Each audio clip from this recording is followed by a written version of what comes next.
Hey everyone, it's Caly. Welcome to a all-new STAMPtember 2023 video.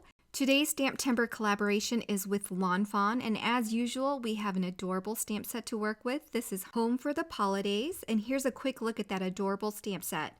There is a die set as well, so make sure you grab that if you're really interested in having both the stamp and die. And just a reminder that these stamp sets are available for only a limited time. Once they're sold out, they will not be restocked. This is for STAMPtember only, and this is a collaborative set that Simon Says Stamp is carrying right now in their store.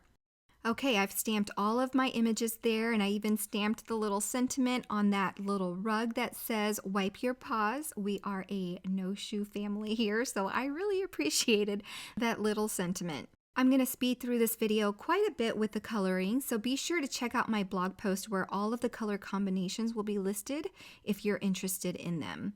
Now, if you really adore these puppies, Fawn also has a set called Yappy Birthdays, and it's pretty much the same images but in a birthday theme. So don't forget to add that to your cart as well if you're loving these adorable puppies.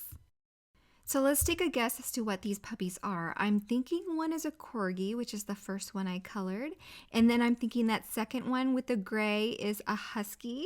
And then I don't know about this last one. It's like a bear with a tail. And I'm thinking he's some kind of a chow.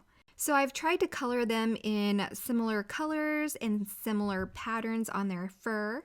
And in an effort to work more efficiently and not use 1,000 markers, I am trying to use the same markers for all of the different images with the blues and the gold and the green and the red. Once I'm done coloring, I'm going to use the coordinating dies to die cut all of my images. Then to add some interest to my images, I'm going to add some white gel highlights all over. So I'm using little dots and a few lines here and there on every large image and some of those smaller ones in some of the smaller or larger areas of those small images to create little lines to highlight them. This is not necessary and is completely up to you. I tend to forget sometimes, so when I do remember, I take the time to add those gel highlights and it really makes the images pop.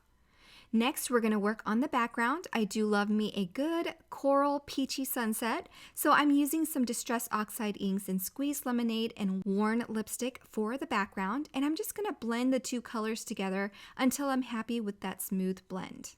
To add some snow drifts for my background, I'm using the Stitched Hillside Borders from Fawn, and I'm just going to use a tad of Salvage Patina Distress Oxide ink to add a light shade of color for that snow. Now, as you can see, there is a border around our background panel, so I'm just going to trim 1/4 inch off all of the sides.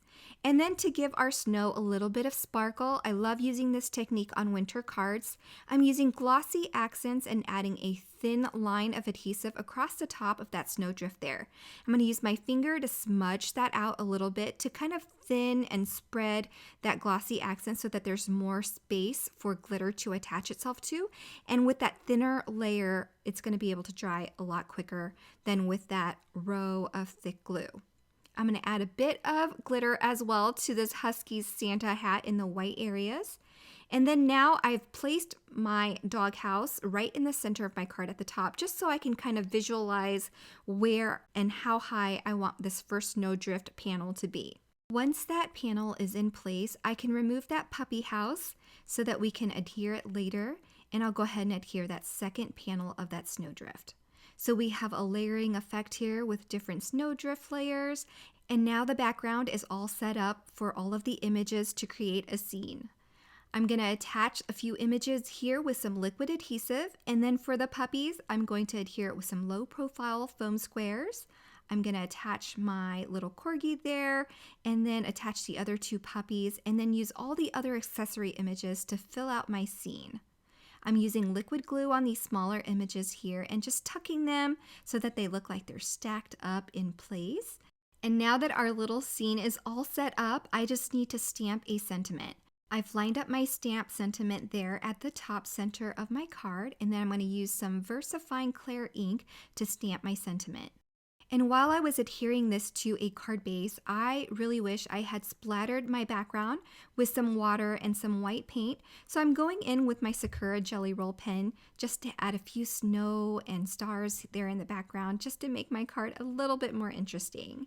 I hope you enjoyed this project. Be sure to grab this set while it's available for STAMPtember 2023. Thanks so much for stopping by and have a wonderful day, everyone. Bye.